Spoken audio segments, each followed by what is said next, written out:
président Ouattara a reçu en audience l'envoyé spécial du Premier ministre australien. Ensuite, le vice-ministre chinois des Affaires étrangères. Au menu de ces rencontres, le renforcement de la coopération. Awa Touré. L'envoyé spécial du Premier ministre australien Bill Fisher, chargé de la francophonie, s'est réjoui de la résolution de la crise post-électorale en Côte d'Ivoire.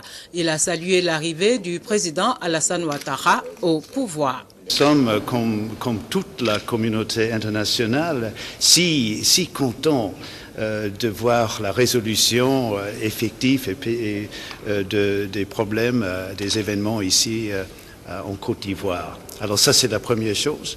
Et la deuxième chose, c'est pour exprimer la volonté de l'Australie à coopérer avec le Côte d'Ivoire dans le futur.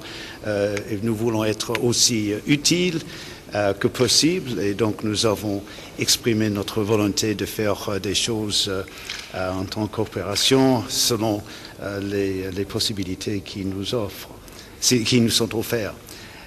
Et puis la troisième chose, c'est exprimer la volonté du secteur privé australien aussi, surtout dans le secteur minier, à continuer à travailler ici en Côte d'Ivoire et dans le futur d'élargir les investissements australiens dans votre beau pays. Le vice-ministre chinois des Affaires étrangères a, lui, exprimé le soutien de la Chine à la Côte d'Ivoire qui vient de traverser une grave crise. Il a réaffirmé la volonté du gouvernement chinois de développer la coopération entre la Côte d'Ivoire et la Chine.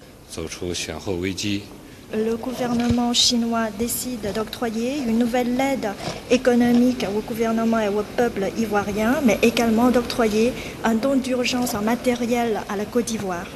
Et avec son Excellence, Monsieur le Président, nous avons également abordé les manières pour faire développer davantage notre coopération dans de multi-domaines entre nos deux pays. Pour le vice-ministre chinois des Affaires étrangères, avec la réconciliation nationale, la coopération entre la Chine et la Côte d'Ivoire, dotée d'un bon potentiel, est promise à un bel avenir.